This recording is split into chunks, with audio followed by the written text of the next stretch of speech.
Bismillahirrahmanirrahim. Assalamualaikum warahmatullahi wabarakatuh.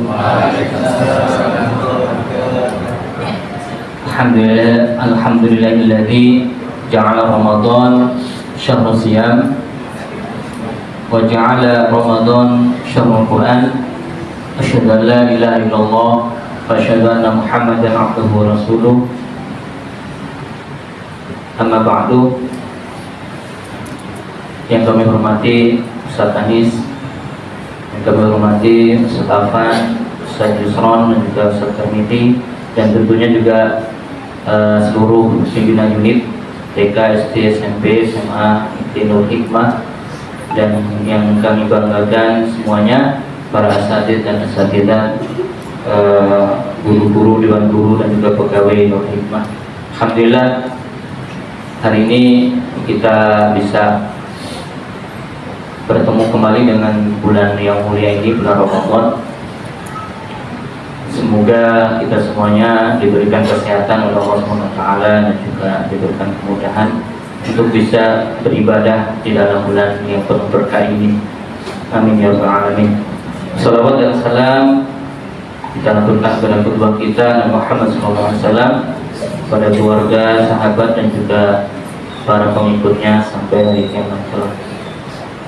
Nah, saudara yang dirahmati oleh Allah Subhanahu wa taala, saya lihat jadwal ini kultum ini ya, kemarin. Ternyata yang remet hanya saya sendiri.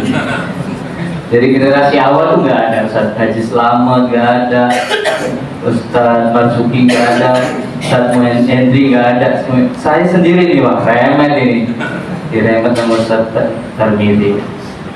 Ya, namanya remet ya. Ini aja ya, apa adanya. Moga-moga tahun depan sudah ganti generasi, tidak remet lagi. Baik, para asatidz dan asatidzah yang dirahmati oleh Allah SWT, mohon maaf ini lemes nih, dari pagi belum makan.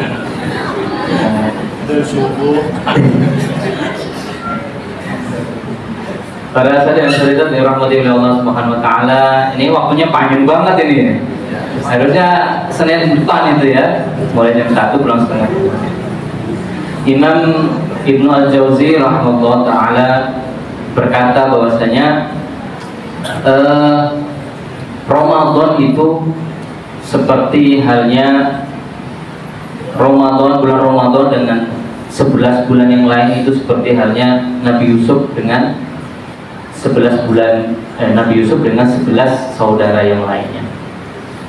Bagaimana ayahandanya yaitu Nabi Yakub alaihissalam itu sangat mencintai Nabi Muhammad, mencintai Nabi Yusuf alaihissalam. Mohon maaf ya, rada-rada turun ini. Mencintai Nabi Yusuf alaihissalam karena dari kecil sudah terlihat bahwasanya Yusuf ini akan menjadi nabi, sehingga Nabi Yakub sangat mencintai melebihi dari saudara-saudara yang lainnya. Begitu juga dengan bulan Ramadan. Allah sangat mengistimewakan bulan Ramadan ini dibandingkan dengan 11 bulan yang lain. Bahkan Nabi Yusuf ketika disakiti oleh 11 saudaranya, kemudian ketika di Mesir, kemudian 11 saudaranya minta maaf, maka Nabi Yusuf memaafkan 11 saudaranya itu. Begitupun Allah Subhanahu wa taala memaafkan, mengampuni dosa-dosa mereka itu. Sebagaimana bulan Ramadan, satu bulan Ramadan mengampuni dosa-dosa kita selama 11 bulan yang telah lalu. Semoga kita semuanya telah masuk di bulan Ramadan, keluar dari bulan Ramadan, Allah ampuni dosa-dosa kita. Ya Rabbal alamin. Para asatidz dan asatidzah yang dirahmati oleh Allah Subhanahu wa taala, aslinya puasa Ramadan itu adalah ibadah yang sangat berat sekali, sangat berat sekali. Sebulan nggak makan siangnya, nggak minum siang, tentu itu berat. Sama saja dengan kita diberikan 5 kilo beras gitu ya, beras yang mahal itu sekarang kita panggul di pundak kita selama 1 bulan. Kemudian setelah 1 bulan lewat, bulan Ramadan lewat, kita taruh Jadi pengen banget cepat selesai 1 bulan itu. Begitulah sebenarnya bulan Ramadan. Kalau kita mau jujur, gitu ya. Kalau kita mau jujur, dan itu tergantung pada kualitas keimanan kita semuanya. Makin kuat iman kita, maka makin ringan itu beban. Ya, takalluf, sebenarnya itu takalluf. Makanya Allah Subhanahu wa taala dalam firman-Nya, ya ayyuhalladzina amanu kutiba alaikumusiyam kama kutiba alal ladzina min qablikum la'allakum tattaqun. Memakai redaksi yang sangat lembut sekali, redaksi yang seakan-akan ini enggak berat loh, gitu ya. Ini tidak berat. Ya itu adalah harfun nida atau huruf panggilan.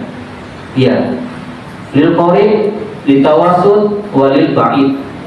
Untuk yang dekat, yang menengah, dan yang jauh. Ya, ini semuanya dipanggil.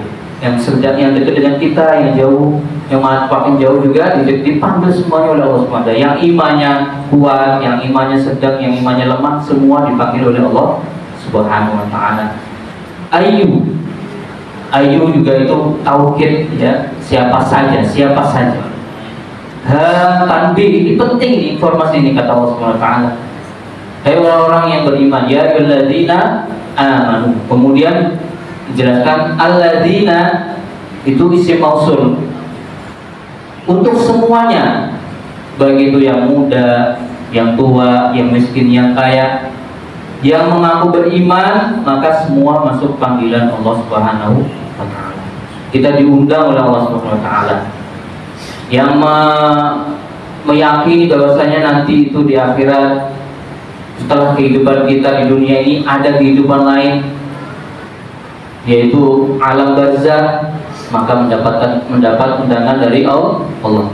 Yang meyakini bahwasanya nanti ada surga dan neraka, maka mendapat undangan Allah Subhanahu wa taala. Semuanya, yang muda, yang kuat imannya, yang lemah imannya, semua dapat undangan dan diberikan kesempatan yang sama oleh Allah Subhanahu wa taala. Ya ayyuhalladzina amanu kutiba. Nah, di sini pakainya kutiba alaikumusiyam. Padahal banyak kata-kata yang lain selain kutiba itu. Ada furido atau ujiba, diwajibkan, difardukan. Tapi Allah menggunakan redaksi, diksi yang sangat lembut sekali, kutiba, ditulis. Kamu namanya udah ditulis loh. Ya, mau ditulis di sini orang beriman.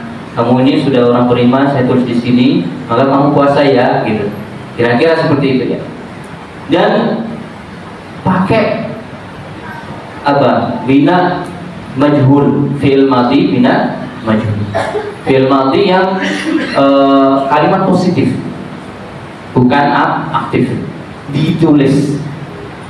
Ini menunjukkan bahwa Allah Subhanahu wa taala sudah yakin bahwasanya orang-orang beriman itu pasti tahu, oh yang merintah itu adalah orang yang memerintah adalah Allah Subhanahu wa taala. Ya, isi dari kutiba atau pakai bina majhul ini adalah fa'ilnya atau yang merintah tidak dilihatkan. Tidak kata Allahu alaikum asyam. Tidak, tapi kutiba alaikum asyam. Itu juga sebagai tadi ya, bahasa yang lembut yang dipakai oleh Allah Subhanahu wa taala bagi kita sebagai orang beriman. Kama kutiba, terus ditambahin lagi kama kutiba. Seperti halnya orang-orang dulu juga diperintahkan untuk berpuasa. Itu juga redaksi yang lembut sekali. Oh, orang dulu itu biasa berpuasa, bisa mereka berpuasa itu. Maka kamu pasti bisa. Min qablikum la'allakum tattaqun, agar kalian termasuk orang-orang yang bertakwa. Nah, takwa pakai tattaqun bukan muttaqin. Nah, nanti ustaz-ustaz bisa baca atau dengar YouTube ya, banyak tentang kajian-kajian tentang ini ya, ayat-ayat puasa. Bagaimana tattaqun itu adalah tidak hanya takwa di bulan Ramadan saja, tapi juga di luar bulan Ramadan. Beda dengan muttaqi. Orang-orang yang bertakwa itu orang bertakwa di bulan Ramadan. Jadi ketika di luar dia sudah tidak kurang bertakwa. Nah, inilah ayat yang Allah turunkan Sebenarnya banyak ayat yang berkaitan dengan Ramadan, beberapa ayat. Tapi kita hafalnya hanya ya ayyuhalladzina amanu kutiba alaikumusiyam. Tapi ada ayat 183 sampai 187. Ini adalah ayat-ayat yang berkaitan dengan Ramadan. Maka terkait dengan iman, para asatidz dan asatidzat semuanya, inilah yang mempengaruhi nanti kualitas puasa kita. Dan ini terlihat sekali bagaimana Rasulullah SAW dan juga para sahabatnya, Nabi hanya berpuasa 9 kali kalau dihitung ya,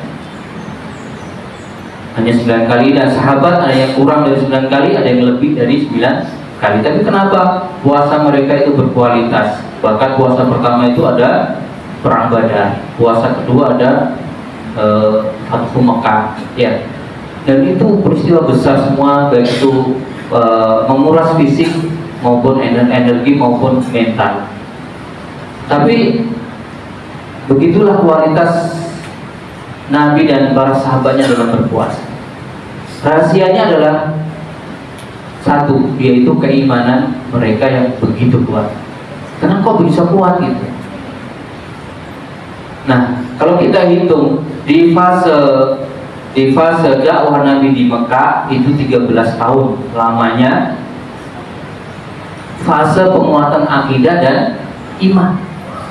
Ditambah di Madinah kira-kira 2 tahun kurang ya sedikit. Maka 15 tahun. 15 tahun Allah menguatkan fondasi yaitu akidah dan keimanan Nabi dan para sahabat. Sehingga apa? Sehingga ketika mendengar kata perintah ya ayyuhalladzina amanu langsung bergerak, langsung tergerak, gak ada tanya-tanya kenapa seperti ini. Karena sudah kuat imannya, sudah jelas. Itu bagi Nabi dan para sahabatnya.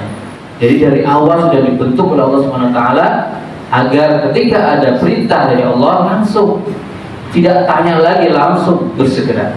Maka salah satu ciri dari ayat-ayat Makkiyah dan Madaniyah itu, kalau Makkiyah itu adalah ya ayyuhan nasu, makanya an-nas, hai manusia, ya ayyuhan nasu kulu mimma fil ardi halalan thayyiban, hai manusia makanlah di dunia ini yang halal dan baik. Beda dengan redaksi Madaniyah, ya ayyuhalladzina amanu kulu min thayyibati ma razaqnakum, hai orang beriman makanlah yang baik. Yang halal itu sudah pasti gitu ya. Orang beriman pasti makan yang halal. Maka redaksi di Mekah dan di Madinah itu berbeda. Ya ayyuhan nas dengan ya ayyuhalladzina amanu. Ketika di Madinah maka ayatnya ya ayyuhalladzina amanu, ya ayyuhalladzina amanu, memanggil keimanan kita. Nah, bagaimana dengan kita yang tidak bertemu dengan Rasulullah, yang tidak ikut dakwah di awal-awal dakwah Nabi Muhammad SAW? Maka para ulama sudah banyak menjelaskan di bulan Rajab, ya, bulan Sya'ban. Bulan Rajab itu bulan kita menanam, Sya'ban kita merawat keimanan kita dengan banyak beribadah, kemudian banyak puasa, sehingga di bulan Ramadan iman kita sudah kuat. Di bulan Ramadan kita tinggal memanen pahala dan juga ampunan Allah Subhanahu wa taala di bulan Ramadan. Maka persiapan itu sangat penting sekali. Tidak hanya persiapan pas mau terus tahrim, tidak, tapi harusnya Rajab dan Sya'ban itu kita persiapkan. Kalau memang kita benar-benar bangga atau bahagia dengan hadirnya bulan Ramadan. Temanya yang Ustaz Tarmizi sampaikan itu adalah tentang sejarah disyariatkannya puasa Ramadan. Nah, sebelum itu para asatidz dan asatidzat tadi 15 tahun ya Muhammad SAW dan keluarga sahabatnya dididik oleh Allah keimanan akidahnya. Dan rata-rata para sahabat waktu itu umur 15 tahun itu balik ya. Kalau sekarang ada yang 13 tahun udah balik ya. Kalau sekarang zaman dulu itu 15 tahun tuh rata-rata baru balik. Dan ketika balik, maka tidak ada PR lagi dalam masalah ibadah. Puasanya nggak usah disuruh-suruh, sholatnya nggak usah disuruh-suruh. Tapi kalau sekarang kan anak-anak kita ya, murid-murid kita punya SMP, umur 15 tahun ya, sholatnya sembunyi-sembunyi kalau cari-cari kemana-mana ya. Itu berarti ada yang kurang tepat dalam menguatkan keimanan anak-anak kita. Beda dengan para sahabat, ya jauh lah ya dibandingkan para sahabat. Dan di waktu itu aja Usama bin Zaid umur 18 tahun sudah menjadi panglima. Zaid bin Haris, Zaid bin Sabit sebagai sekretaris Nabi. Itu masih muda-muda semuanya, baru balik gitu ya, bisa dikatakan jauh kalau dibandingkan dengan kita anak-anak kita. Baik, para asatidz dan asatidzah yang dirahmati oleh Allah Subhanahu wa taala, ayat puasa ini perintah ini diturunkan oleh Allah Subhanahu wa taala di bulan Sya'ban, bukan di bulan Ramadan. Tepatnya adalah tahun 2 Hijriah. Tahun 2 Hijriah ini hari Senin. Kata para ulama, ya ayyuhalladzina amanu kutiba alaikumus syiyam, turunkan di bulan Sya'ban, di bulan Hijriah, di tahun 2 Hijriah. Tadi sudah sampaikan bahwasanya itu adalah tahun awal-awal ketika Nabi Muhammad berada di Madinah. Maka di awal kali Nabi Muhammad dan para sahabatnya itu ada puasa. Ya, ulama menyebutkan ada yang mengatakan puasa Ayyamul Bid, puasa 13, 14, 15 di tengah-tengah bulan itu. Kemudian ditambahi dengan ketika di Madinah ditambahi dengan Asyura atau 10 Muharram. Nah, diriwayatkan juga bahwasanya pertama kali Nabi Muhammad melihat orang Yahudi itu berpuasa. Ditanya, kamu puasa apa? Saya puasa Asyura. Kenapa? Karena Nabi Musa diselamatkan oleh Allah di bulan ini, di bulan Asyura. Maka Nabi Muhammad, seyogyanya kami umat Muhammad ini lebih berhak untuk berpuasa Asyura. Maka Nabi Muhammad perintahkan para sahabat itu berpuasa Asyura juga. Nah, Yahudi seperti halnya karakternya ya, maka Yahudi ngomong gitu ya, ngomong, tuh hebat sekali nih puasaku ini, puasa Asyura ini, sampai Muhammad dan sahabatnya aja ikut puasa kita, luar biasa. Maka Rasulullah SAW ya, hadis yang terkenal, qad ja'akum syahrul mubarak, syahrul Ramadan, itu ya, diberi kabar gembira oleh Nabi Muhammad SAW bahwasanya bukan puasa kita ini, puasa Ramadan ini yang paling hebat gitu. Nah, ada satu hal yang unik para asatidz dan asatidzah. Di bulan Sya'ban itu ada 4 perintah kewajiban yang diperintahkan oleh Allah Subhanahu wa taala kepada kita umat Islam. Yang pertama adalah puasa Ramadan. Kemudian yang kedua, yang pertama itu adalah pindahnya kiblat dulu. Pindahnya kiblat dari Baitul Maqdis ke Masjidil Haram. Kemudian yang kedua, perintah puasa. Kemudian yang ketiga, kewajiban berperang di waktu itu. Yang keempat, kewajiban membayar zakat. Nah, 2 hal yang Rasulullah SAW mewanti-wanti pada kita semuanya, yaitu untuk tidak menyerupai dengan orang-orang Yahudi di waktu itu. Dimana waktu itu Nabi Muhammad SAW masih kiblatnya masih ke Baitul Maqdis, bahkan sampai turun ayat ya, qad nara taqalluba wajhika syatral masjidil haram. Allah berfirman berkata kepada Nabi, aku sungguh telah melihat kau Muhammad selalu mengadapkan wajah kamu ke atas. Untuk apa? Untuk menunggu kedatangan wahyu. Karena Nabi Muhammad itu pengen sekali tidak sama dengan orang-orang Yahudi yang kiblatnya menghadap ke Masjidil Aqsa. Dan ini keinginan Nabi, bahkan ya, kalau di dalam ayat itu keinginan Nabi, dan Allah berikan itu. Begitu juga dengan puasa Ramadan. Di awalnya ada puasa Asyura, kemudian puasa Ramadan. Itu juga untuk menyelisih orang-orang Yahudi. Maka ini penting para saudara-saudara, banyak sekali amalan ibadah yang kita dilarang untuk menyerupai orang-orang Yahudi.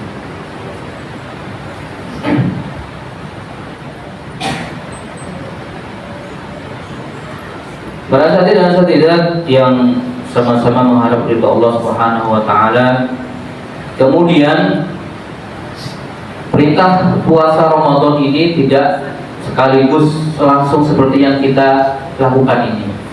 Tadi ya di awal bahwasanya ibadah puasa itu berat, maka harus ada kalimat-kalimat atau diksi-diksi yang lembut, yang memberikan semangat.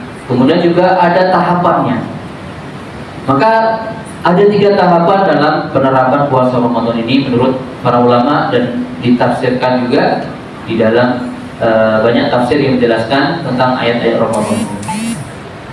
Nah, tahapan pertama para sahabat dan sahabat itu adalah tahapan di mana ada al-khiyar atau memilih antara berpuasa atau membayar fidyah.